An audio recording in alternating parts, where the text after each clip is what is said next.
About time that Luffy does something this chapter. Not that figuratively, that Luffy does something this chapter. Come on now. What was Luffy and the rest doing the entire time, and what took them so long to work their way back up?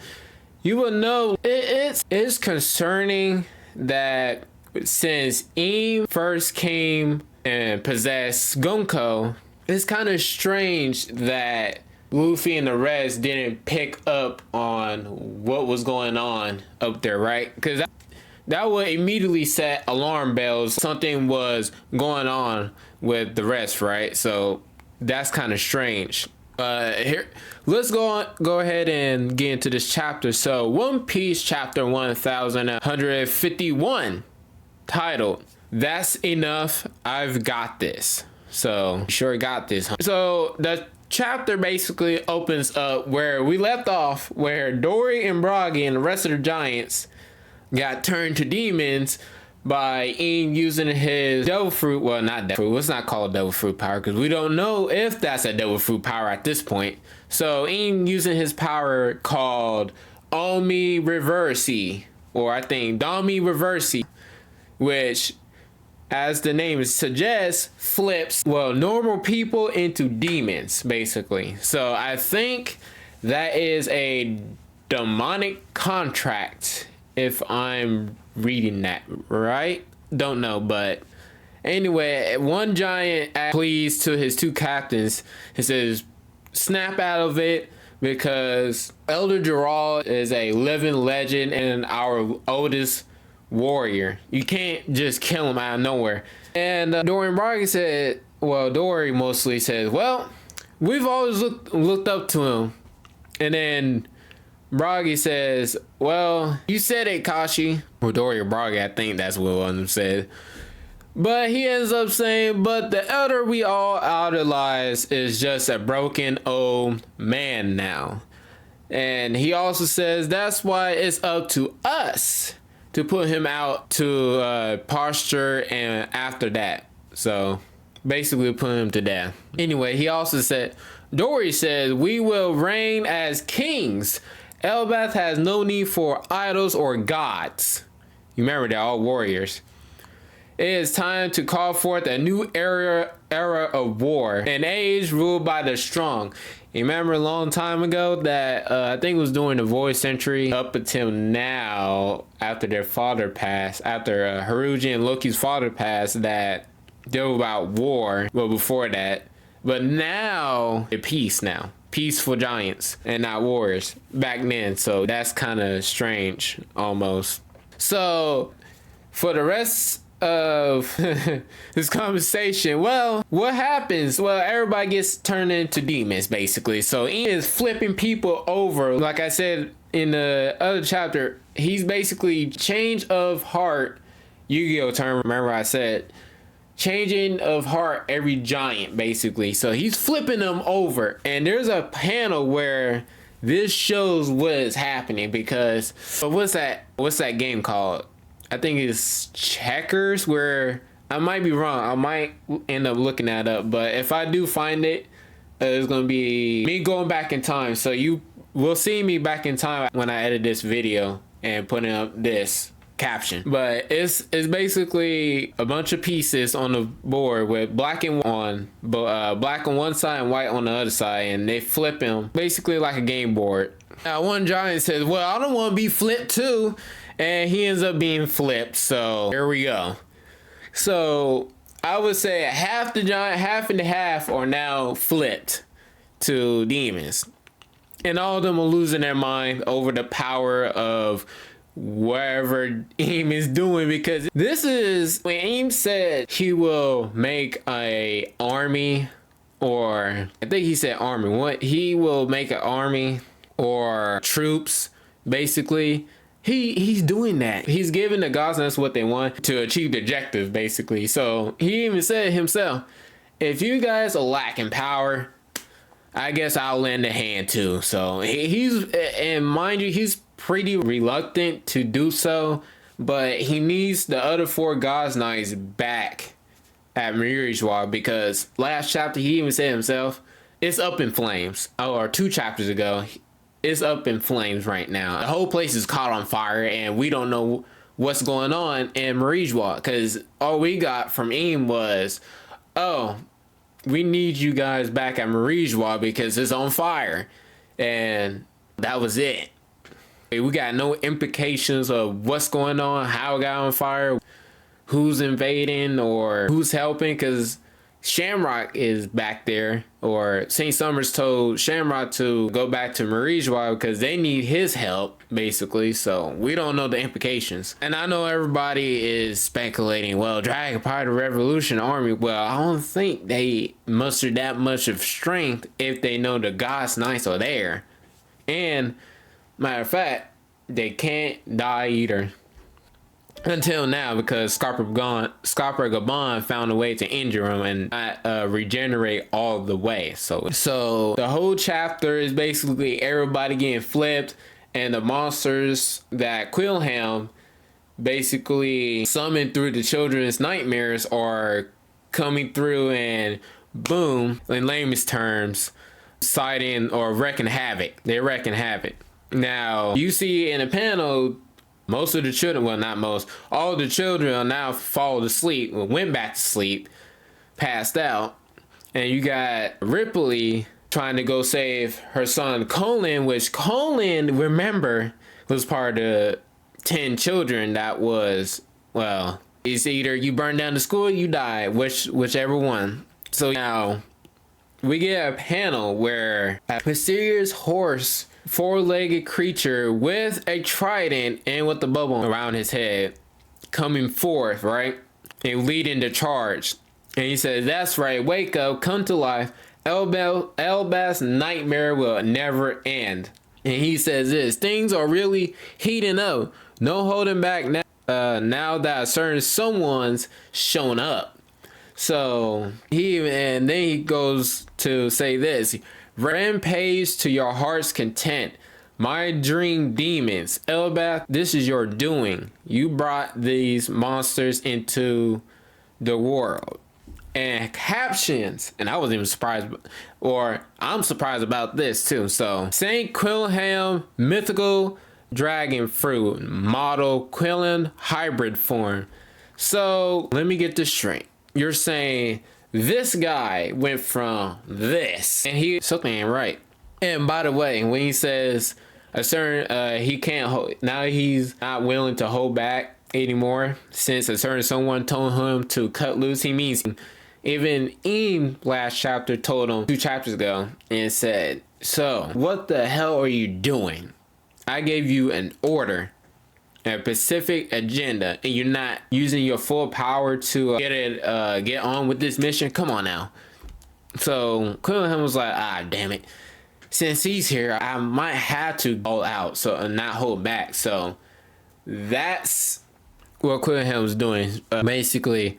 And the other Straw Hats seeing this was like, what the hell is going on? And even Ami says this, say, well, is it me or is there even more of them now?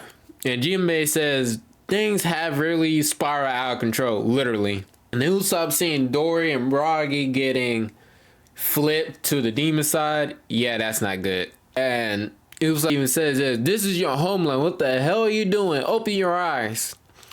How can you bear turn to something with no pride at all? And you just see the monsters attacking, Johnny's getting injured. I think they're scared. Well, not scared. Well, I think they're worried of Dory and Bragi and the rest that got turned, because it could be them getting turned into demons. So far, so good, right? And you see St. Summers and St. Quillhelm relaying to each other, or relaying to Eam specifically. And St. Summer says, my lord, how far are we to take this? And St. Quillhelm also says, the board is already covered in our colors. What do you mean by that, right? So you just see Eam in the air, just looking down, and you see a dot, and he says nothing. And says, these nightmares are made of pure malice. If we let them raise, they'll eventually destroy themselves. And I think Saint Summer says that to Eam, and Eam says this to both of them: press on until it shatters. And Quilhelm says this: until what shatters? The spirits of Elbath. Had Harold not blundered in that critical hour, this nation would have long have been beneath my rightful dominion. I got a feeling this is what it really looks like. With all the fan art that's been going on online and what people are putting out what it actually looks like, but you got to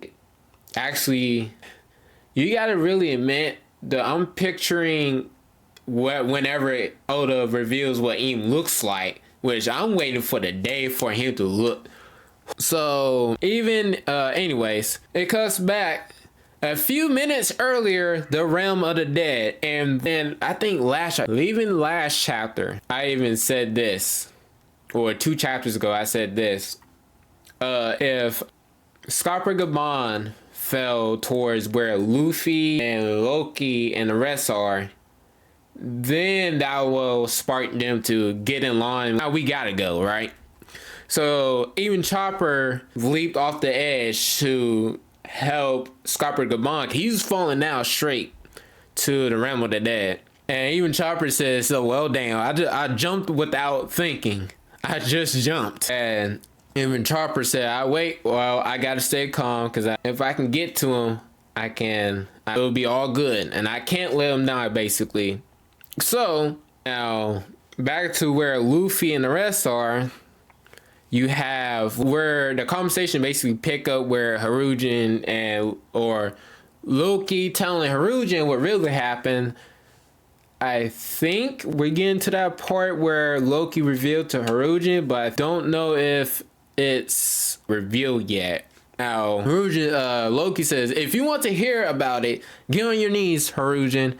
And Harujin even says, you killed my father, Loki. And Loki says, he was my dad too. And look what you did to your own parent.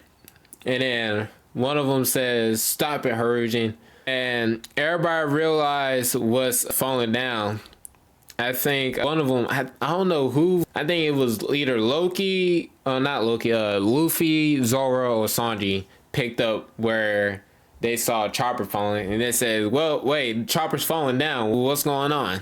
And anyways, the point is, they know what's going on. They don't know what's going on until Chopper just fell down, and that put them on high alert, basically. So, continuing where they left off. Hey, George and Goldberg, is there anything you want us to fetch on the way, basically? So, they basically already know. Trying to prep for the next meal, trying to survive, gather meals. And the Denden Mushi rings, and it picks up, and one of them said, hello, Loki? And he said, whoa, Mosa, I'm busy. Let's chat later. You remember what beginning of the chapter, not the beginning of the chapter, but when Elbaf was starting up, and when we got introduced to Loki being tied up, and his Denden Mushi connecting, he was talking to Shamrock. Well, he even says, I'll be quick. I have my hands full here too. I just have one thing to say. Even Loki says, fine, just keep the force down and get it together. And Jerd and Goldberg are super listening. So, right?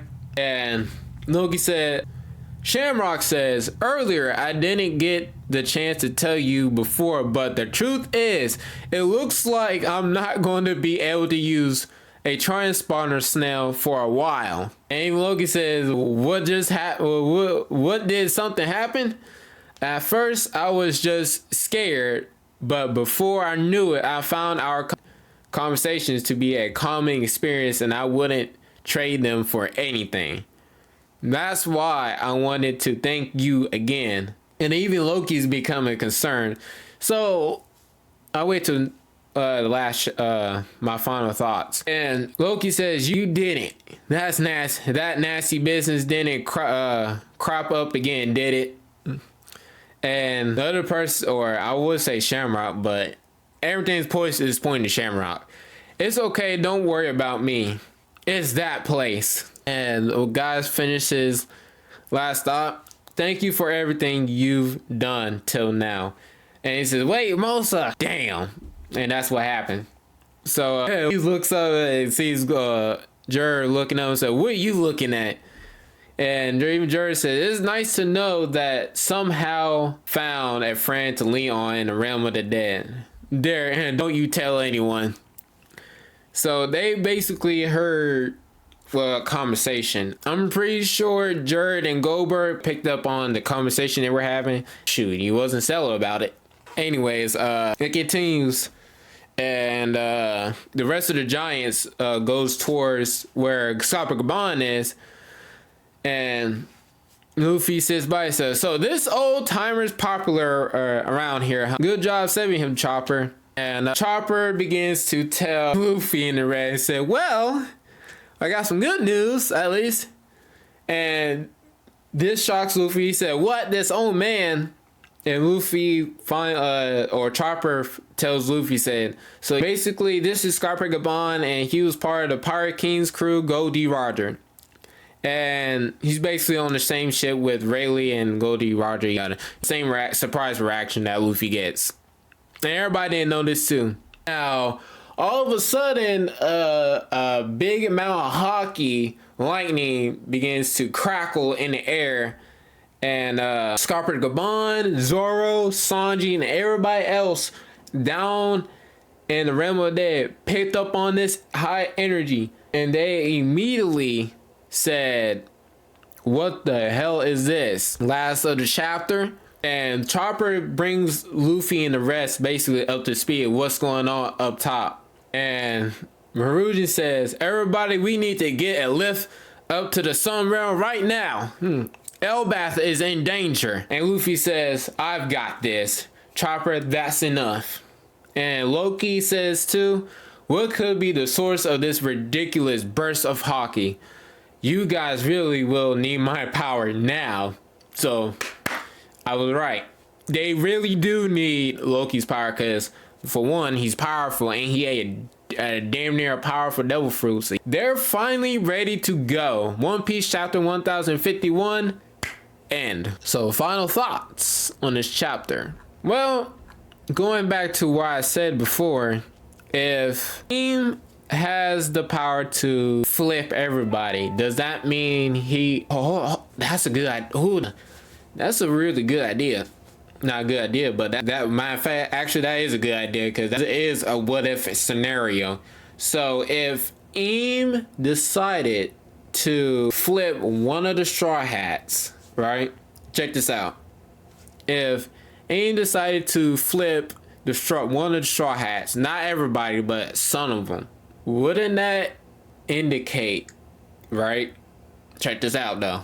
Wouldn't that make them minus people that has a devil fruit power, right? Doesn't that mean that the people like Robin, who else had to do? I think Robin is the only person. No, Robin and Brooke. Wouldn't that suffice that Robin and Brooke, that both had devil fruit powers, would keep the same abilities, but it adds a extra layer of power to it, demonic power to their attacks, right? Oh man, that is a good one. Or another thing too, wouldn't that precisely be like, so say for example, if Luffy and the rest managed to reach to the top of the Sun Realm, right? And they get into a confrontation with Eam. So Eam would have, just out of randomness, right? Just flip Zoro, just like that. And flip Sanji. So flip Sanji and flip Zoro. Oh, no. Let's go by this. He flipped Sanji just like that and flipped Nambi just like that. Now, everybody's speculating. This is just for example. We could get a Sanji versus Zoro fight, or a demonic Sanji versus Zoro. Well, we got a fight there, right? Now, I would speculate that, hey, with added demonic power to Sanji's powers on top of being a Vince Smoke, I think that would be a great way to see where's the scaling of who's stronger or which, right? Not like, it's just curiosity, right? And another thing, let's switch the roles, right? So what if you have demonic Zoro versus Sanji? Now, we would have, I'm trying to say it's not possible, but you remember what people say about Zoro? King of Hell title to Zoro? Well, it could be possible that not his his 1, 2, 3 sword style will be added not only to his regular styles, but will have demonic names into it, right? Boy, you can get super deep into this. Just realize what this has many potential to be a messed up, not messed up, but this could be a fun chapter, or as fun chapters based on what Zoro is. You know, with Eames' power, he could have done this to the Straw Hats, and all their attacks will get added to demonic attacks, right? I'm just saying, right? He could have targeted the Straw Hats, and everybody would have been flipped just like that. You know what I mean? So just like this board, which is kind of interesting. But if you like this video, please subscribe and like and comment down below if you think that Ian would flip the Straw Hats, and would it be a good idea to have Zoro be demonic or Sanji be demonic? I kind of want to see a fight between them, but not like enemies, but as a test of where they at. And that goes for the regular Straw Hats too. But you know what? I mean, that's a fun argument. Oh man, that is a fun argument, right? So see you again, and see you next adventure. Laters.